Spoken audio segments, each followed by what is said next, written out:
El tranquilo paisaje de la provincia de Lam Dong, el territorio colonial francés de la Cochinchina, 1938.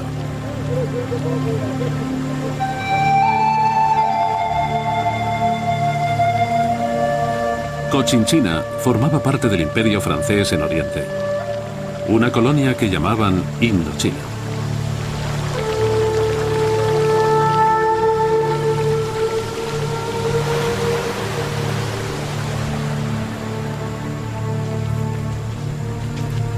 Indochina estaba formada por Laos y Camboya al oeste y los territorios orientales de Tonkin, Annam y Cochinchina, el antiguo reino de Vietnam.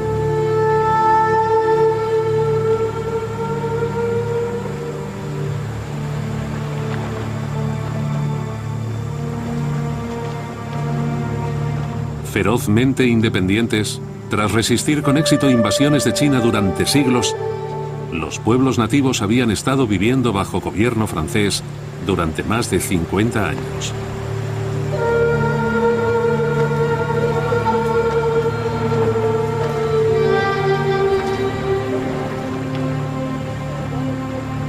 Ocultos bajo la eterna serenidad de su paisaje, esos aparentemente plácidos habitantes organizaban potentes movimientos de independencia.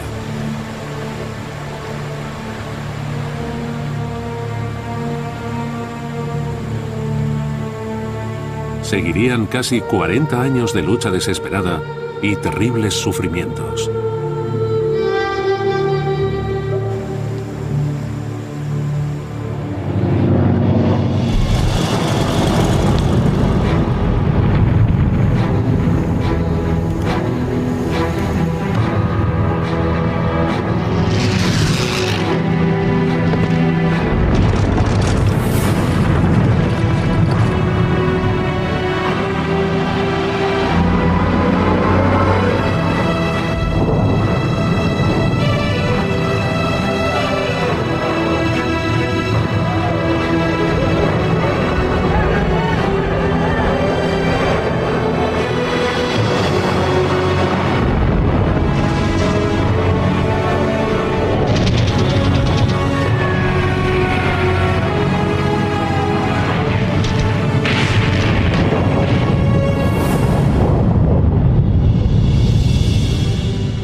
Utilizando relatos de primera mano y metraje previamente inédito, rodado totalmente en color,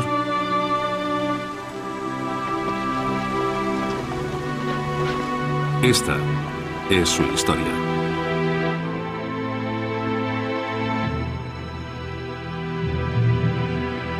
Indochina, la guerra de un pueblo.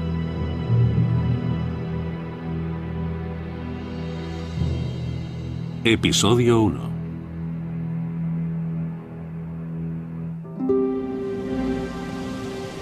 La frontera noroeste. La puerta a Asia. 1937. Peshawar, el último bastión del Imperio Británico en la India. Como parte de su Grand Tour, los aventureros y los cineastas aficionados Edward de Rothschild y Peter Treharne viajaban por las vastas y antiguas tierras de Asia.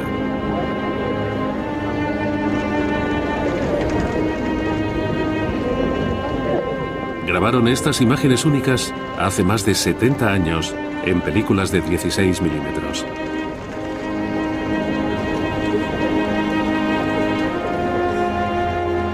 No se han emitido nunca.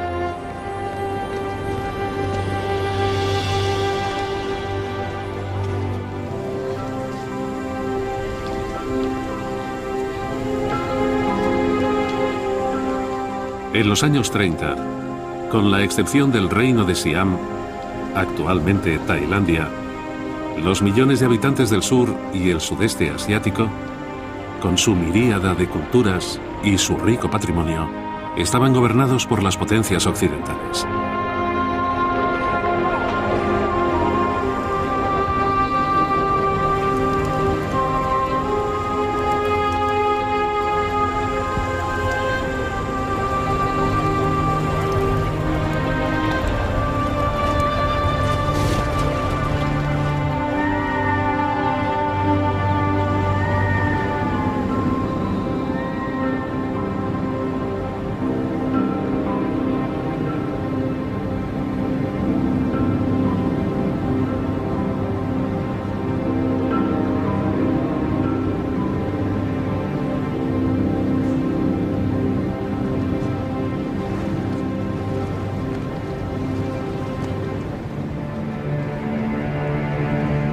Los británicos dominaban la India, Birmania, Malasia y Singapur. Estados Unidos gobernaba las Filipinas. Los holandeses tenían las Antillas y los franceses Indochina.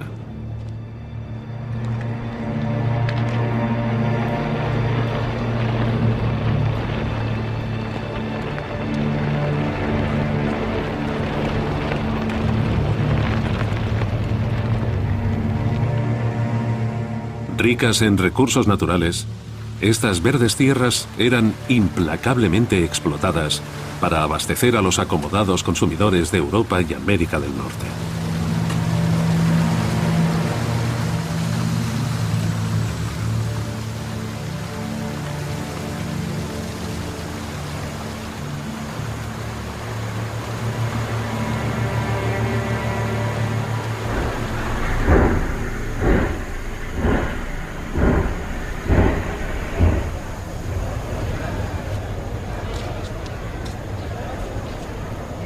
Sin embargo, salvo unos pocos escogidos, los habitantes de la zona recibían pocas recompensas.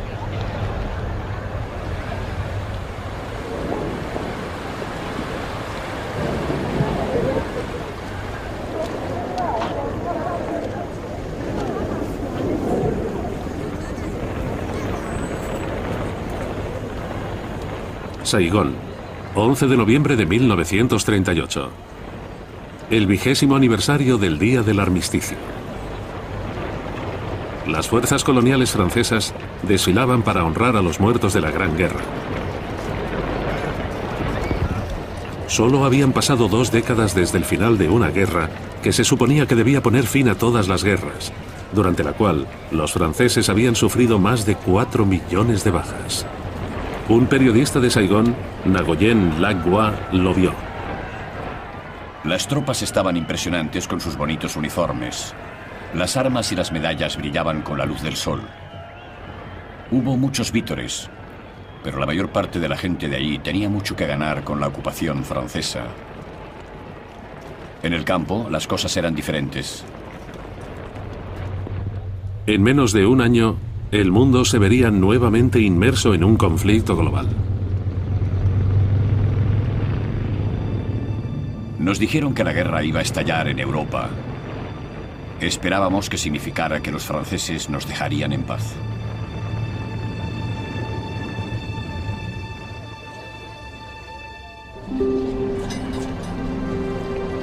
Saigón tenía todas las comodidades de la buena vida colonial. Pero las autoridades francesas trataban mal a los disidentes. Ngo Vinh Long, criado en el delta del Mekong, en el sur del país, recuerda su infancia bajo el yugo francés. Los franceses hacían patrullas de rutina y mataban a muchos vietnamitas. Lanzaban los cadáveres al río. Cada vez que iba a coger agua veía cadáveres flotando. Odiaba a los franceses. Mi padre decía que no debíamos odiar a los franceses, solo la política colonial francesa. Los remotos pueblos de las montañas y las junglas eran fértiles campos de reclutamiento para la causa nacionalista.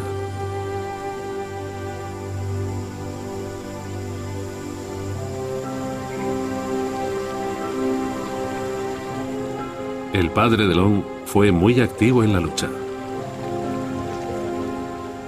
Mi padre era muy idealista. Cedió la mayor parte de sus tierras a los campesinos de su pueblo en el norte y se mudó al delta del Mekong para trabajar como maestro. Los franceses le torturaron muchísimo. Le golpearon la cabeza y le rompieron las costillas, perforándole los pulmones. Los médicos dijeron que solo le quedaba una semana de vida, pero se negó a morir.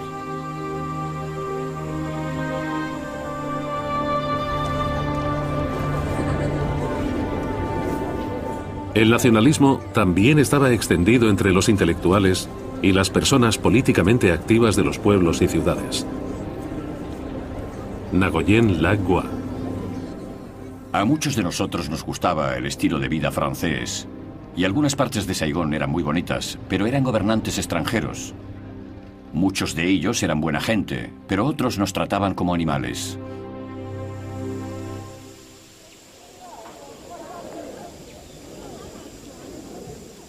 Fort Puplek, una fortificación francesa del distrito de Créteil, en el sudeste de Camboya, 1938. Se había construido para mantener controlados a los locales, una tribu a la que los franceses llamaban los salvajes Moi.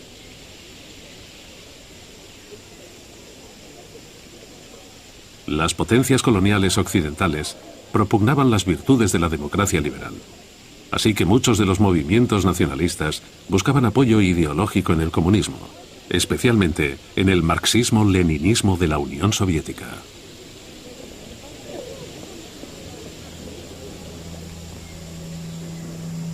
El líder del Partido Comunista de Indochina era un exiliado vietnamita de 48 años. Se llamaba Ho Chi Minh. El documentalista soviético Roman Karmen les filmó a él y a sus partidarios en 1954. En un discurso durante la fundación del Partido Comunista de Indochina, Ho Chi Minh dijo: Pronto estallará la Segunda Guerra Mundial. Cuando eso ocurra, los imperialistas franceses conducirán a nuestro pueblo a un matadero aún más horrible. Sin embargo, su bárbara opresión y su implacable explotación han despertado a nuestros compatriotas. Por todas partes, las masas se alzan para oponerse a los imperialistas franceses.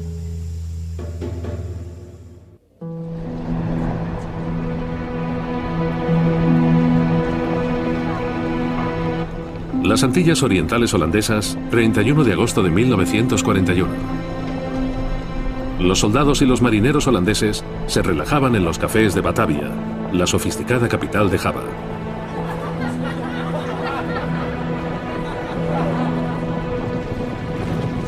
Pero no todo era lo que parecía. Las tropas holandesas desfilaban desafiantes, pese a que su patria había caído ante el ejército alemán.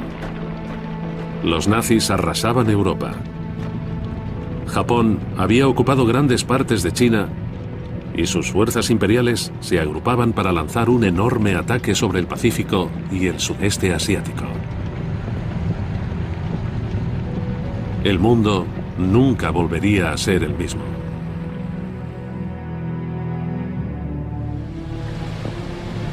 En otoño de 1941, Francia estaba bajo el control del gobierno de Vichy, que había firmado un acuerdo con el aliado de Japón, Adolf Hitler.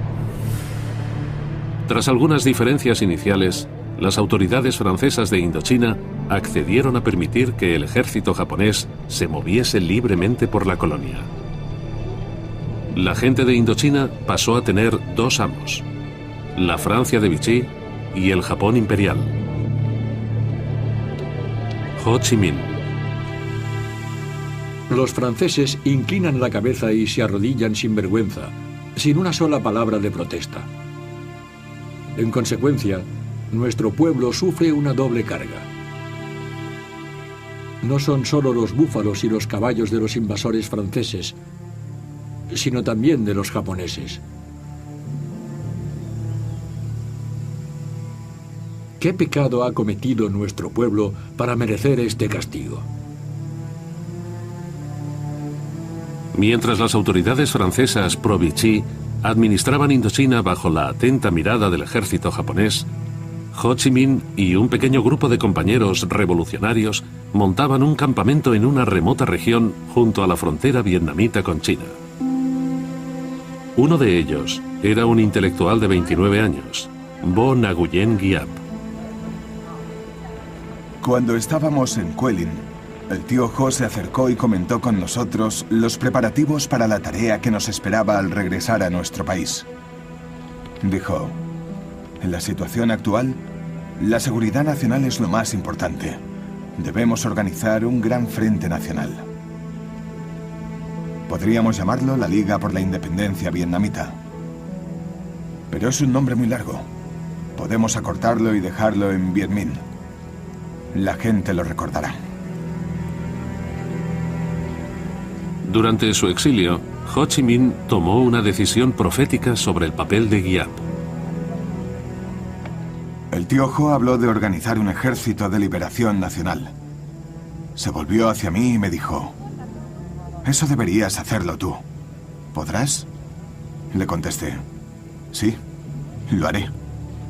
Entonces me dijo: «Todavía somos débiles y el enemigo es fuerte, pero no debemos dejar que nos aniquile».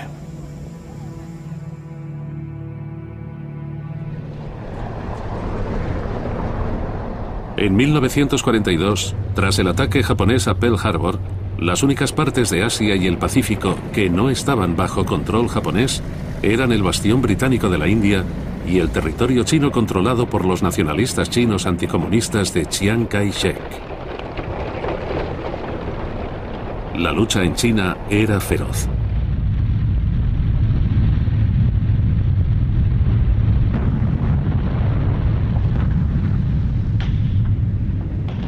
...13 de agosto de 1942... Chungking, China Central.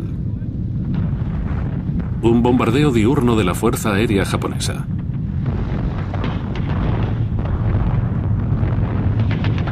Siete días de bombardeos habían arrasado la ciudad.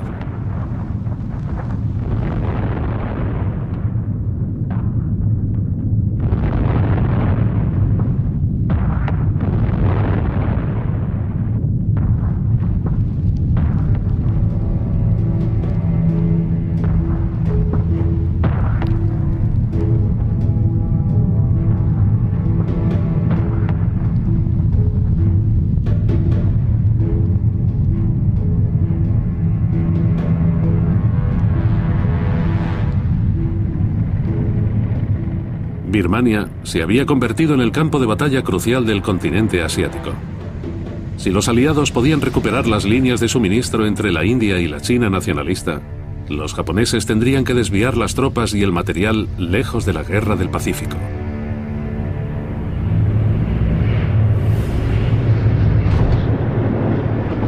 Las fuerzas británicas y estadounidenses utilizaron técnicas bélicas poco convencionales tras las líneas japonesas. Entraron en contacto con las tribus de la zona y las organizaron para luchar contra los japoneses. Los estadounidenses también enviaron hombres de la recién formada OSS, la Oficina de Servicios Estratégicos precursora de la CIA, para apoyar a los grupos de la zona, tanto nacionalistas como comunistas.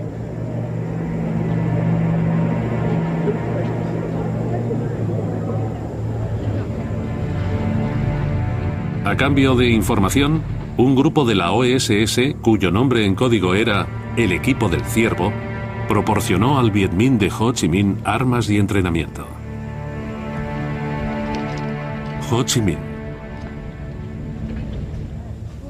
Ahora ha llegado la oportunidad de nuestra liberación. Los japoneses se han retrasado en China, detenidos por los británicos y los estadounidenses, y no pueden luchar contra nosotros. Si nuestra gente está unida, aplastaremos los ejércitos de Francia y Alemania. Compatriotas, alzaos para luchar contra los franceses y los japoneses. A finales de 1944, mientras el imperio japonés en Asia empezaba a venirse abajo ante el abrumador ataque de las fuerzas aliadas, Giap lanzó una insurrección general por todo Vietnam. A mediados de 1945 se había ganado el rango de general a la cabeza de una fuerza de 10.000 hombres. Pero luchar contra los japoneses era duro. General Giap. Entonces llegó el terror. Familias enteras detenidas. Casas quemadas. Pueblos arrasados hasta los cimientos. Aquellos que tenían papeles revolucionarios les dispararon, les cortaron la cabeza o los brazos y los exhibieron en el mercado. Se ofrecieron millares de piastras como recompensa a aquellos que llevaran la cabeza de un revolucionario. Sabíamos que la lucha sería larga y amarga. Ya en 1941 el tío Ho nos había advertido de que la lucha contra los japoneses era solo el principio. Sabía que los británicos y los estadounidenses tenían los mismos intereses que los franceses. Todos eran imperialistas.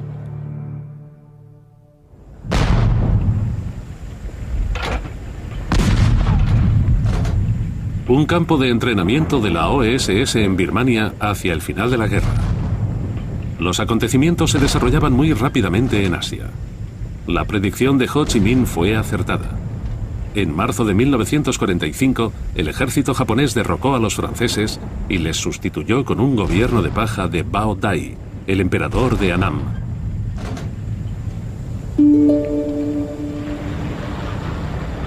...25 de agosto, Rangún, Birmania. El teniente general Takata Numata llegó de Saigón para ofrecer la rendición del ejército japonés del sur a los aliados, siguiendo las órdenes del emperador Hirohito de que Japón soportara lo insoportable y aceptara la derrota. Ho Chi Minh. Esto es un gran avance en la lucha que nuestro pueblo ha liberado durante casi un siglo. El Comité de Liberación Nacional es ahora nuestro gobierno provisional. Debemos unirnos a él y asegurarnos de que sus órdenes y sus políticas se llevan a cabo en todo el país.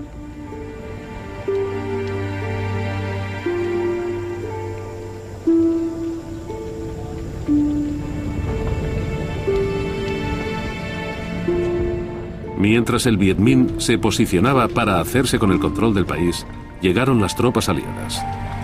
Los nacionalistas chinos en el norte y los británicos en el sur. Saigón, 6 de septiembre. Los prisioneros de guerra aliados y los prisioneros franceses fueron liberados por los británicos.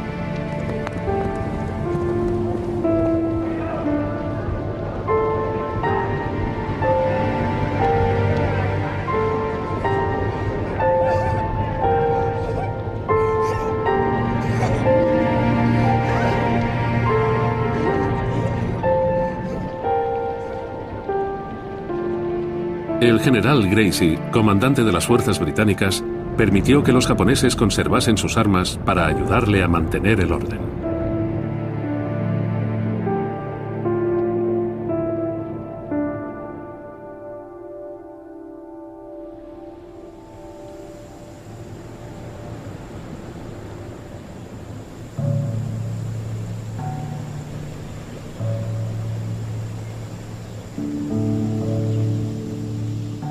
Con un gobierno revolucionario al mando de muchas partes del país, empezaron las represalias contra aquellos sospechosos de haber colaborado con los franceses y los japoneses.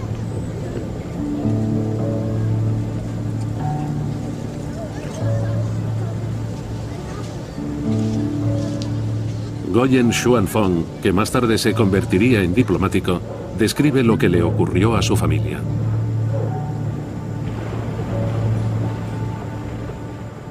Detuvieron a todos los terratenientes,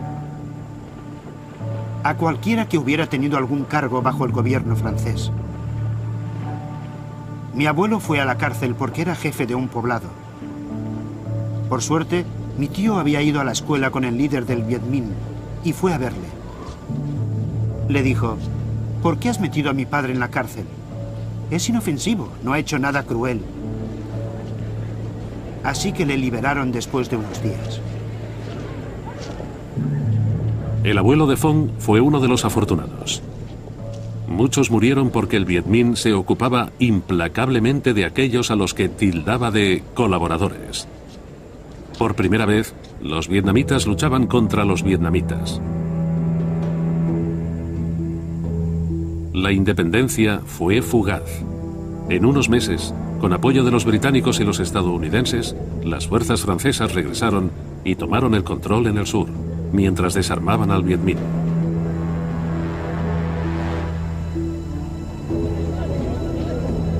En el norte, las fuerzas de Ho Chi Minh no pudieron evitar el desorden causado por el ejército nacionalista chino. No tuvo más elección que pedirle a los franceses que regresasen para restaurar el orden.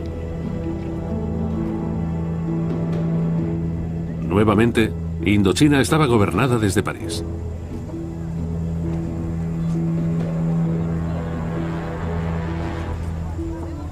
Aunque los estadounidenses sentían simpatía por la causa del nacionalismo vietnamita, la grieta ideológica posterior a la guerra entre las democracias occidentales y el comunismo de la Unión Soviética condenó al fracaso el gobierno revolucionario de Ho Chi Minh.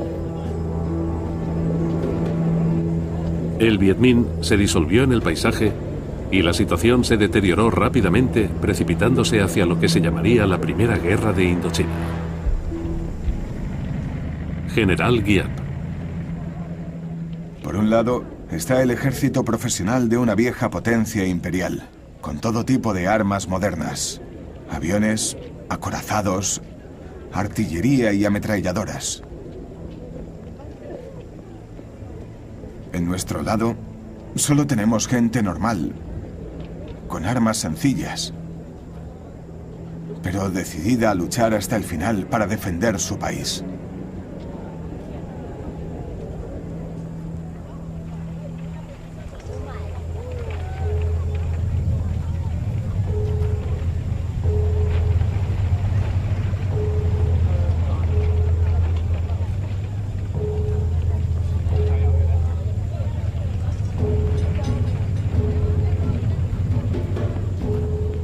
Aparentemente, la vida colonial empezó a ser similar a la comodidad de antes de la guerra para los residentes franceses.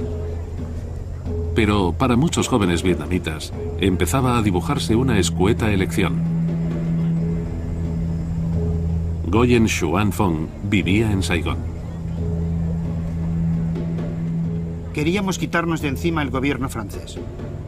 Disfrutábamos el estilo de vida que nos ofrecían, pero no nos gustaba tenerles por encima. A finales de los años 40 había una agitación en las escuelas vietnamitas. Los estudiantes hacían circular fotografías de Ho Chi Minh junto a Lenin y Marx. Yo era uno de ellos y me pillaron. Llamaron a mi padre y me expulsaron. Me llevó a casa y me dio una paliza. ¿Por qué haces esas cosas? No hagas esas cosas. De algún modo consiguió que me readmitieran en la escuela. Pero mis tíos se fueron al norte y se unieron al Viet Minh. Se quedaron allí, pero se mantuvieron en contacto con la familia. Ellos estaban allí, pero nosotros estábamos en el sur. Así que cada uno tenía su propio estilo de vida. La mayor parte de nosotros no escogimos conscientemente. Te veías atrapado en una determinada situación y te quedabas ahí, respondiendo a las circunstancias.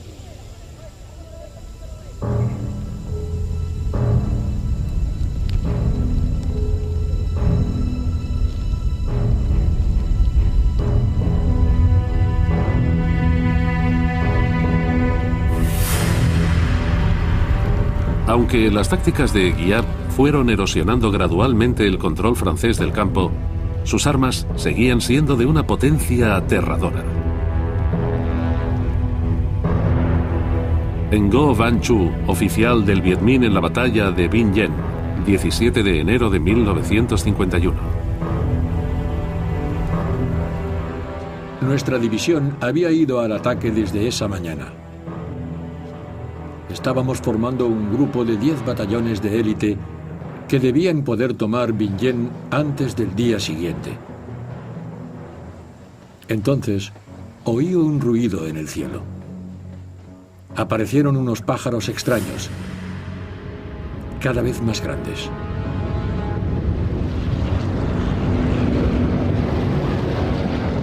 Aviones. Ordené a mis hombres que se pusieran a cubierto de las ametralladoras y las bombas, pero los aviones se acercaron sin disparar. Entonces, el infierno se abrió ante mis ojos. Unos contenedores grandes, con forma de huevo, cayeron de los aviones y unos enormes muros de fuego se extendieron durante centenares de metros, causando el terror entre las filas de mis soldados. Era napalm, el fuego que cae del cielo.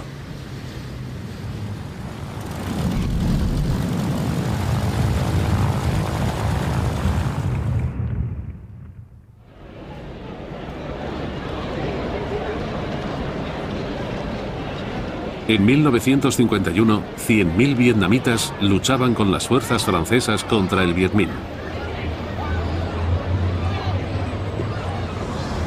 Saigón, primavera. Nguyen Lac Hoa fue testigo de un desfile militar del Ejército Nacional Vietnamita para dar la bienvenida a Jean Latourneau, el nuevo alto comisionado para Indochina francés. Había muchos vietnamitas dispuestos a luchar por los franceses. Creían que era lo mejor para ellos. Tenían equipos estadounidenses de última tecnología y estaban impresionantes. Pero no sé si habrían luchado contra otros vietnamitas en una batalla a gran escala.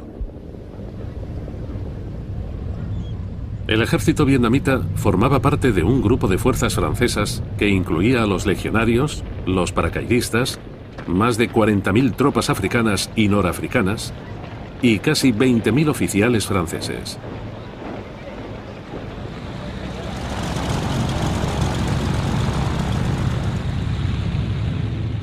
Marzo de 1953, Saigón. El mariscal de Francia, Alphonse Johan, y el comandante de las fuerzas francesas en Indochina, Raoul Salan, recibieron al general estadounidense Mark Clark, comandante supremo de las Naciones Unidas en Asia Oriental. También estaba presente el jefe del ejército vietnamita, Nguyen Van Hin. General Giap. Los franceses se están rindiendo ante los estadounidenses y utilizando su dinero y su equipo para establecer los ejércitos nacionales. Así que Francia le está entregando Indochina a Estados Unidos.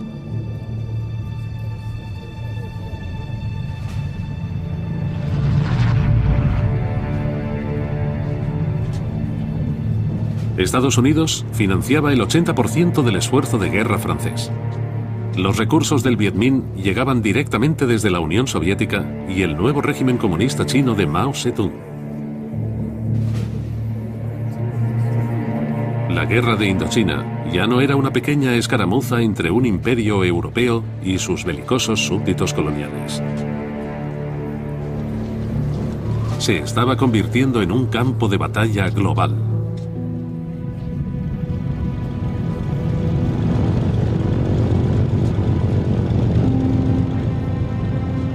En mayo de 1953, los franceses sustituyeron al general Salan por el general Henri Huguen Navarre. Inmediatamente, este tomó una decisión trascendental: crear una gran posición defensiva en el noroeste de Vietnam, cerca de la frontera con Laos.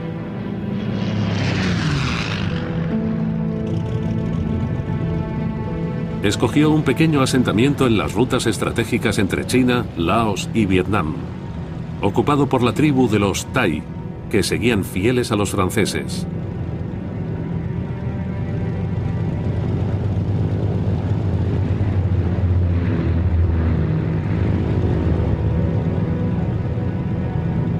Se llamaba Dien Bien Phu. Navarre ordenó que llevasen en avión a una gran fuerza desde la base aérea de Ça Lam, en Hanoi, y Gat Ba, en Haiphong. El oficial del Viet Minh, Ngo Van Chieu, observó el aterrizaje de las fuerzas francesas. Sabíamos que eran lo mejor que tenían. Paracaidistas, legionarios. La batalla sería dura. Me di cuenta de que en Dien Bien Phu nos elevaríamos o caeríamos.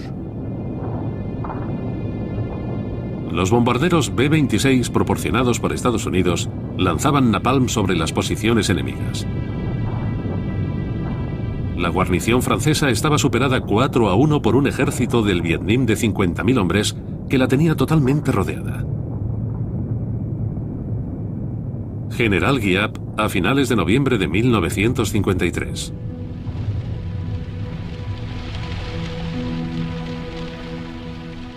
Nuestros exploradores en Dien Bien Phu nos envían informes diarios. El enemigo está lanzando armas, soldados y alambre de espinas en paracaídas. Están reparando laboriosamente la vieja pista aérea japonesa.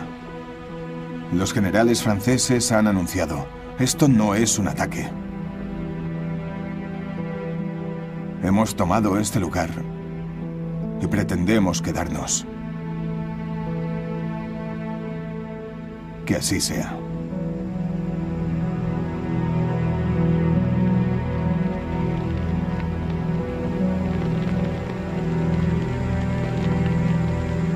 El director soviético Roman Karmen tenía acceso total al ejército de Giap para poder contar la historia de la batalla.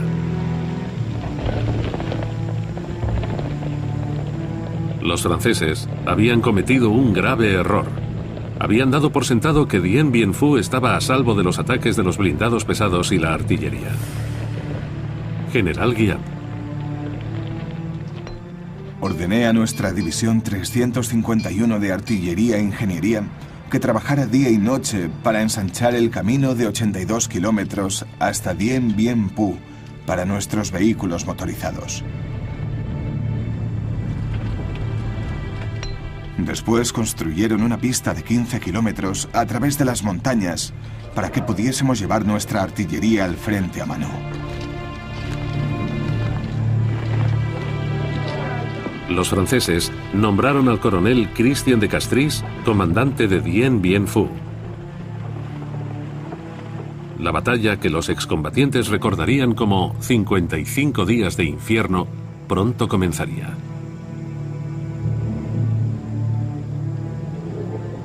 No habría cuartel, pero nadie lo pediría.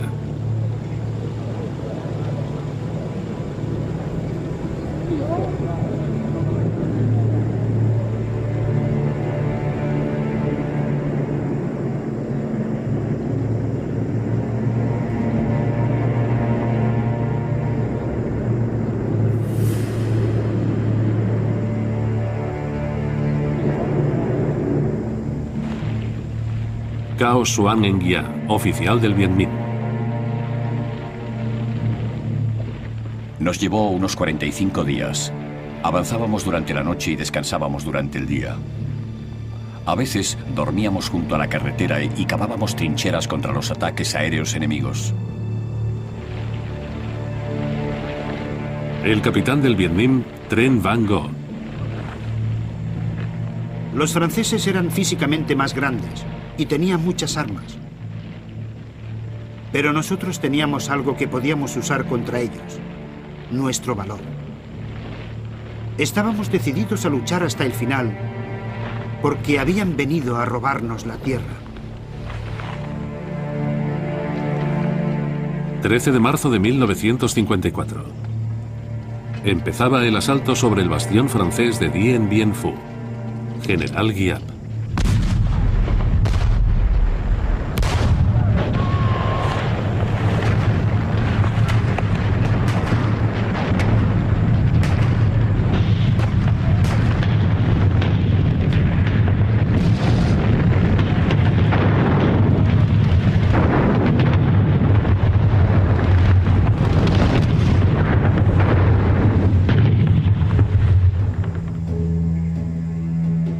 Los franceses no pudieron repeler la amenaza contra su campo aéreo.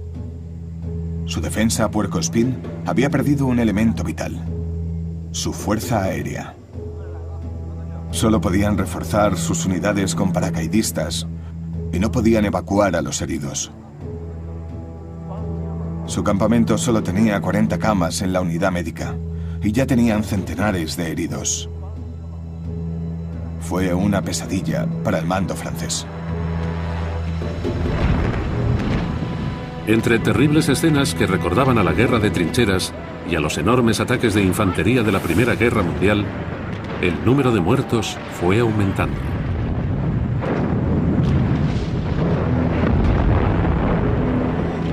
Hubo incontables acciones heroicas en ambos bandos, y la batalla de Dien Bien Phu se convirtió en parte del folclore militar.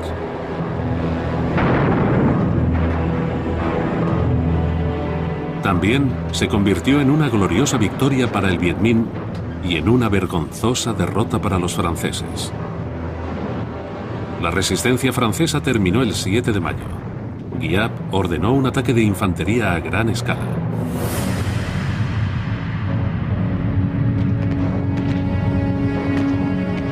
De Castries llamó por radio al coronel Cogny al cuartel general de Hanoi.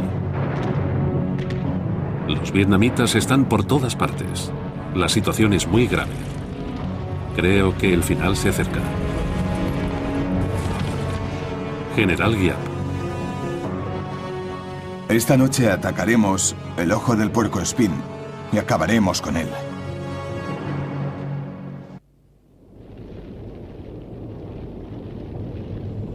Por la tarde, Guiap recibió noticias de su división 312.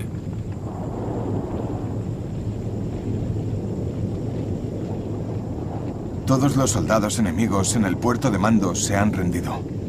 Hemos detenido a De Castries. De repente, todo el mundo en el cuartel general empezó a gritar, a aplaudir y a abrazarse. Saltaban de alegría como niños. Algunos lloraban, otros se quedaron con la boca abierta. Algunos empalidecieron por la conmoción.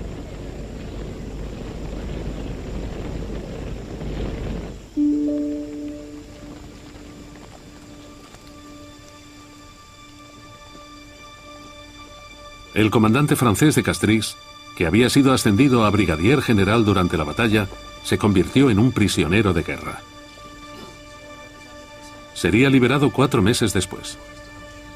Fue uno de los afortunados. 1.500 de los hombres que tenía a su mando murieron. Varios millares más resultaron heridos.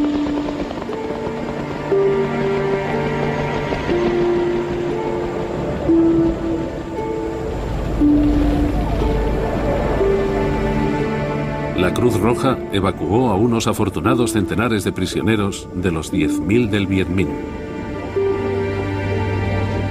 Pero la mayor parte de ellos fueron obligados a marchar hacia los campos de prisioneros de guerra, a centenares de kilómetros de distancia. Menos de 4.000 sobrevivirían y serían repatriados a Francia.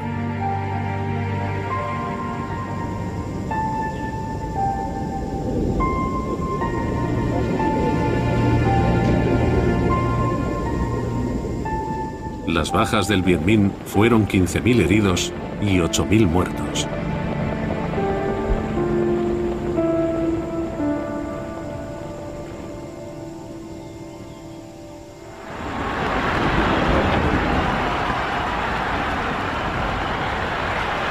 La victoria en Dien Bien Phu creó una oleada de euforia por todo el país. Ngo Cam Bu, funcionaria de la administración civil. Al principio no podíamos creerlo. Los europeos, grandes y fuertes, con todos sus tanques y sus aviones, vencidos por nosotros, los humildes y pequeños vietnamitas, granjeros, maestros, trabajadores de las fábricas. Estábamos muy orgullosos.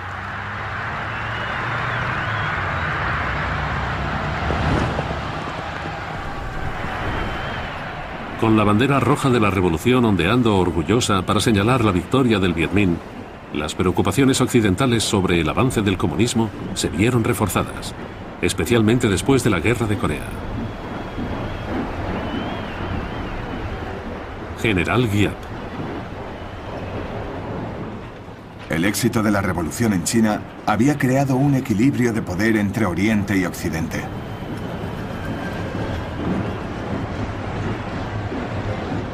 La guerra en la península de Corea fue una demostración de ese nuevo orden mundial.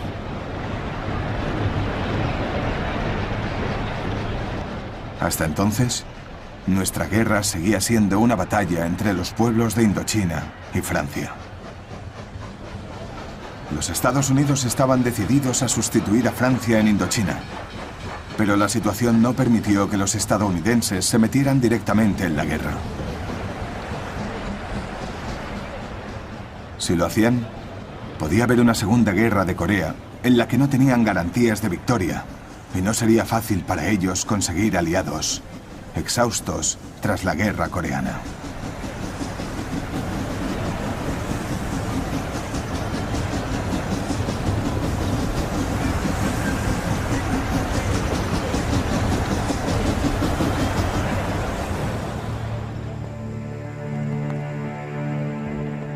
Se llegó a un acuerdo en la Conferencia de Ginebra que se firmó el 21 de julio de 1954. Debía haber un alto el fuego inmediato. Habría una división temporal de fuerzas francesas y del Viet Minh en el paralelo 17. Se celebrarían elecciones para unificar Vietnam al cabo de 2 años. Se confirmó la independencia de Laos y Camboya.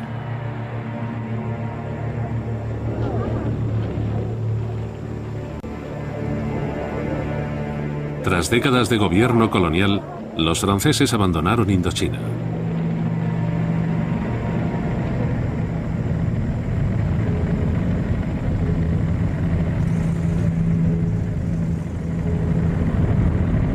Ambos bandos del conflicto de Vietnam estaban decepcionados, pero prevaleció el pragmatismo político. General Giap. Necesitábamos una época de paz. Necesitábamos una zona con una capital, un puerto y un aeropuerto para consolidar los frutos de nuestra revolución y para preparar a nuestras fuerzas para luchar por la independencia total y la unidad en el futuro.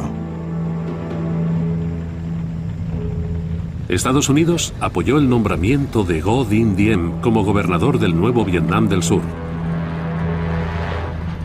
Diem se hizo con el control del ejército colonial francés, el Ejército de la República de Vietnam, el ARVN.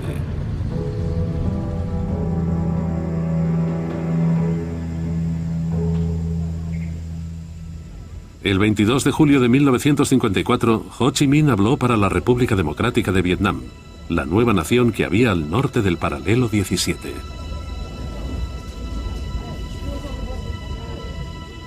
Hemos conseguido muchas victorias gloriosas. Hemos conseguido esta gloriosa victoria. El gobierno francés ha reconocido la soberanía de nuestra nación y sus tropas se marcharán de nuestro país. A partir de ahora, debemos concentrar todos nuestros esfuerzos en la lucha para conseguir la unidad y la independencia completa de todo nuestro país.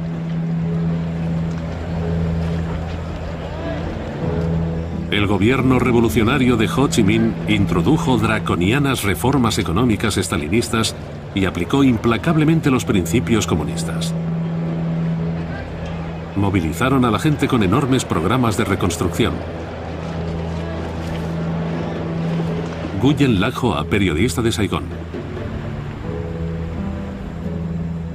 Centenares de millares de personas venían al sur, especialmente los que tenían tierra, dinero o algún cargo. La mayor parte de la población católica se marchó también. El tío Ho era sin duda un héroe nacionalista, pero su gobierno revolucionario era totalmente cruel. Cualquiera que se opusiera a él era reeducado, lo que normalmente quería decir eliminado. Un anuncio oficial del gobierno de la República Democrática de Vietnam. Hanoi, diciembre de 1955. Durante los últimos 100 días, 100.000 personas de todas las clases sociales han participado en los interrogatorios de los terratenientes de los pueblos que rodean la capital.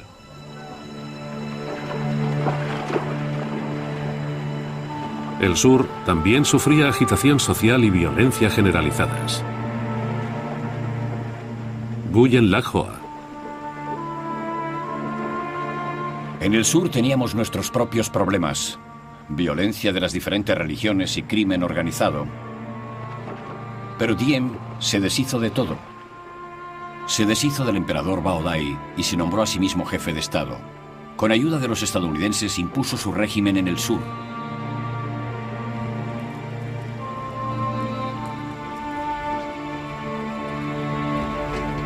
Pronto fue evidente que las elecciones acordadas en Ginebra nunca tendrían lugar y que la división de Vietnam en el paralelo 17 sería permanente.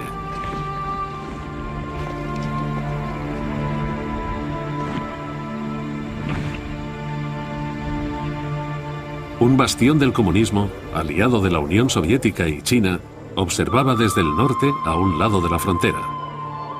En el sur, un baluarte de Occidente, apoyado por los Estados Unidos, le devolvía la mirada.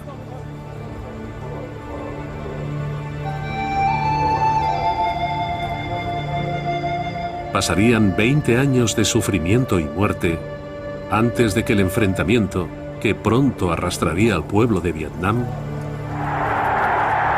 llegara a su fin.